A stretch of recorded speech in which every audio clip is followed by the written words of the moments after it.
Welcome back to another episode of Extreme Metal Television. I am your host, Dr. Gore. And in this episode, we sit down and speak to Buzz McGraw of US-based metalers Unearth. And we also introduce Simon as a new member to the Extreme Metal Television team. Now, Simon was recently covering the 70,000 Tons of Metal cruise, and we have some footage from that. But why not get things going with a band profile? Samandriel was formed in 2009 in Edmonton, Alberta, Canada. In 2010, they released their first EP, The Awakening. The band is currently working on new material. We're just tracking right now. We just hired on Guy, so he's trying to write melodies and lyrics for all the songs. And yeah, we're busy recording every day. Yeah, we've got pre-production demos of pretty much every song done at this point, so we're just doing the final touches, and we'll be hitting the studio, well, hopefully soon.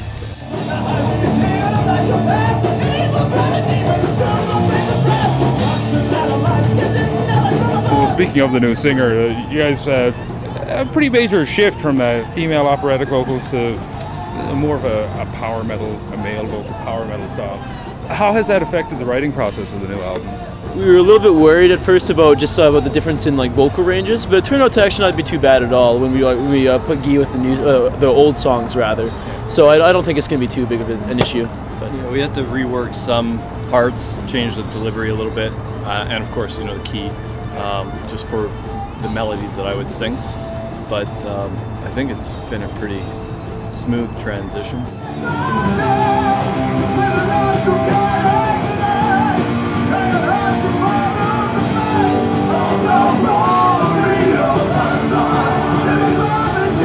Now, you guys had the opportunity to open for some larger touring bands. What did you learn from those experiences? I don't know, we had a really good time. Got to see just sort of like how professional bands on the road go about doing like their sound checks and working with the road managers and promoters and stuff like that. I don't know, I mean, the bands that I think we played with Corpaclani and Arcona, and then we did Holy Grail and Cauldron as well, and I don't know, they're really fun experiences, put us in front of, we thought we'd be playing in front of the same people, but no, actually a lot of different people come out to shows that aren't local, it turns out, so so no, it was really great actually. Yeah, I don't know. Yeah, I think the coolest thing is you kind of learn that they're no different than you or I or whatever. Like, you might have that expectation that they've been touring for so long and maybe they have egos or whatever, but I mean, all the bands we've played with have been more than willing to talk to us and chat us up or whatever. Yeah, they're very cool guys. It's interesting to watch them and see, you take from their stage performance and how they present themselves on stage. Take from that and see how somebody who's been through a lot of touring and things like that, how they've kind of honed their craft.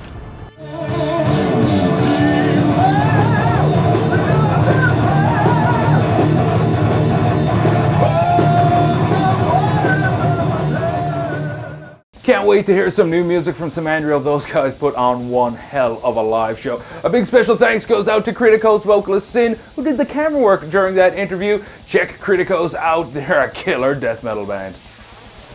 Unearth came through town late last year, and we had the opportunity to sit down with their guitar player Buzz McGraw and discuss the creative process behind the band's latest album, Darkness in the Light.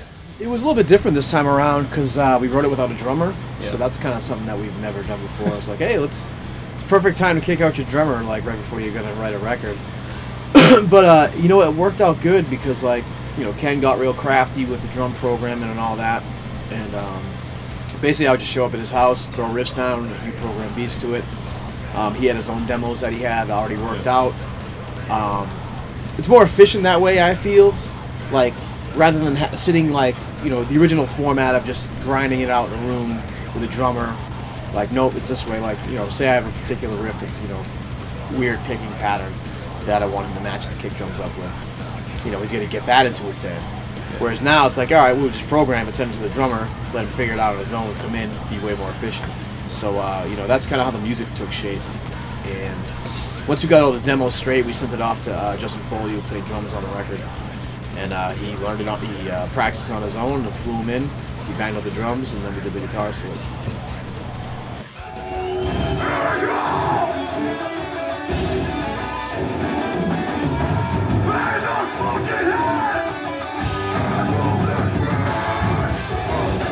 So You once again worked with Adam Dukovitz on the new album, and do you find it important to the band's sound to continue working with the same producer? Yeah, I mean, he knows us, what we're trying to do better than anybody. You know, in the studio, he's the sixth member of the band. We just have a nice flow that goes down with him. You know, he, like I said, he hears what we're trying to do, and he just takes it to the next level. Yeah. And we just have a good working relationship with him. And, you know, we'll try to work with him again on the next record. You know, if for whatever reason timing doesn't work out, we'll find somebody else. But it's usually our go-to plan. It's like, all right, you know, let's get with Adam, and because he's a genius at figuring shit out. You know? Unearth released their debut album, The Stings of Consciousness, back in 2001. We asked Buzz how the band's approach to making music has changed over the past decade. I don't know, man. It's like when we first started, it was like, I guess we just wanted to sound like All Out War and Overcast, you know, like just a couple bands from where we're at. And then I guess as it progressed, I mean, I think the sound kind of got leaned to more of a metal direction. You know, people still put the tag metalcore on us, which is fine, because I mean, at the end of the day, you throw a breakdown with something that's going to automatically become metalcore. But I think it just kind of, it's more, you know, more metal sounding now, just more refined, more polished. I mean, some could argue that, you know, maybe the older stuff's better because it was so raw and like we didn't really give a fuck about arrangements. We just like threw a ton of riffs into the pot and sent it out. Yeah. And there's some charm to that, but I think obviously I'm going to say our newest stuff is better because we keep progressing and refining what we do. Do you find that metalcore label hurts the band at all, or does it affect? You know, there was a few years ago where that became a dirty word. Yeah. But luckily, deathcore came along, and that's now a dirty word. Yeah. So not that I have any problem with that style, which I enjoy, but you know, you get a group of people who categorize something, then you get another group of people who, once the market gets flooded with that particular tag, people start to, you know, to diss on it or whatever.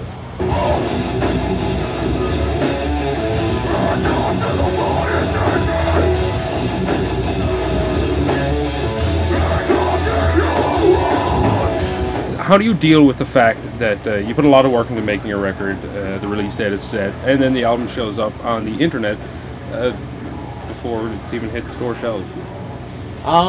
It's crazy. Like, you can't stop it. No. You know, it's like people racking their brains trying to figure out a way to stop, like, you know, getting the record for free. And it's like, yeah, we put a lot of work into it, a lot of money went into it. You know. At the end of the day, it seems like there's going to be a new model, you know, soon. Yeah. Because the current one isn't really working. It's selling the physical CDs. Just is, no matter how hard people try to fight it, it's not going away. People just can get it for free, you know. I'm the type of guy I like to buy the CD, you open it up, you have the artwork, you like, you know, you have the whole thing there. That's old style. Like the kids and younger generations now, what they're used to is just getting it, putting it on their device or whatever the hell they got. But yeah, it's frustrating, you know, from the, you know, kind of financial standpoint. But then again, if your music is good enough, it's gonna get bigger that way than the other way. Yeah. Just because, like, if you make something that good, it's gonna get passed around so much that it's gonna explode. And for me, Unearth is in the ticket and t-shirt industry.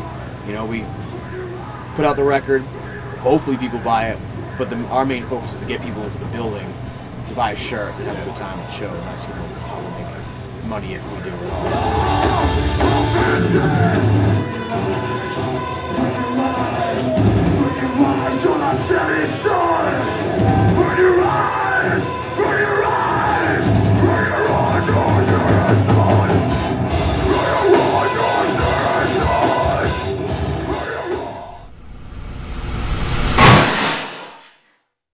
This year I had a chance to go on 70,000 Tons of Metal, the greatest cruise on Earth. 42 bands, 84 performances, 4 days, 2,000 plus metalheads on one ship. Here's some footage that I took while I was there.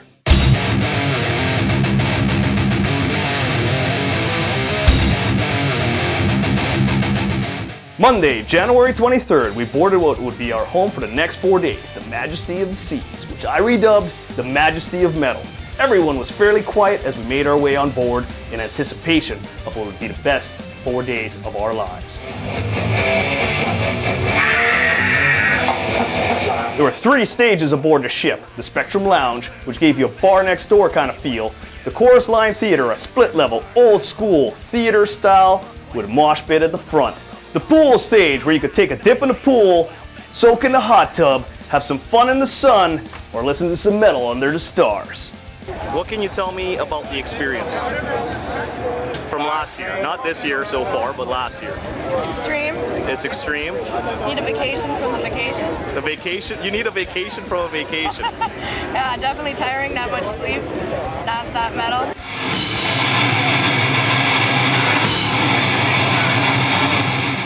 For those of you who thought that 8 hours of metal just wasn't enough, bands would usually start playing about 10 o'clock in the morning and run till 5 a.m., usually ending in drunken karaoke with your favorite artists.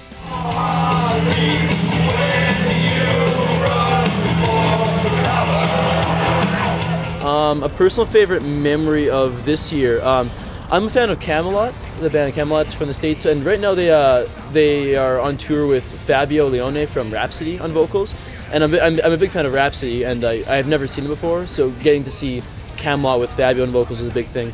And I remember we were sitting there at like metal karaoke, and I was thumbing through like the book of songs, just like checking out, see what they had, and then some guy walks to me, like claps me on the shoulder, and he goes, "My friend, what are you going to sing tonight?" And I like look over, and it's like Fabio Leone, and I basically shit my pants. I go, "Nothing, sir, nothing." well, if you decide, let me know, okay? And then he wandered off into the night with like 2 fisting beers and like cigarettes hanging out of his hands like coffee on people. I'm like, oh, what a dude.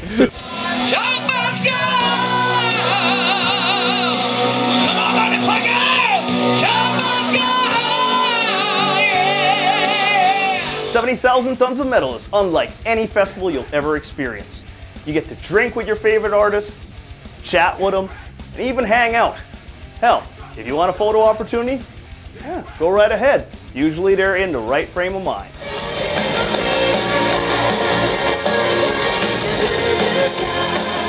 Some of my favorite performances on the ship: Gravedigger, Venom, Dark Funeral, and Cannibal Corpse. From one metalhead to another, this was one of the best experiences of my life. You get to drink as much as you possibly can afford, the food is free, and of course you can hang out with some of your favorite artists. Gambling on the ship is also a possibility, so you might not want to miss out on that if you get the opportunity. I would not want to miss 70,000 Tons of Metal ever again. Don't forget, folks, for those of you who are into some extreme metal, the black metal, the death metal, the heavier thrash metal, you might want to check out Barge to Hell.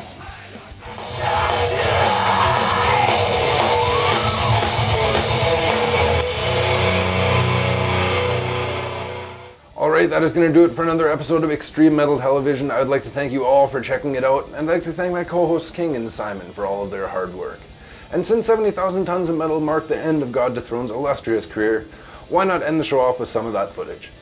Here's God Dethroned, and until next time, see ya. Hello, boys and girls.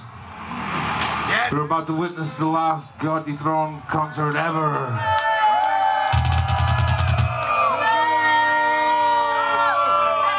So, thank you for being here.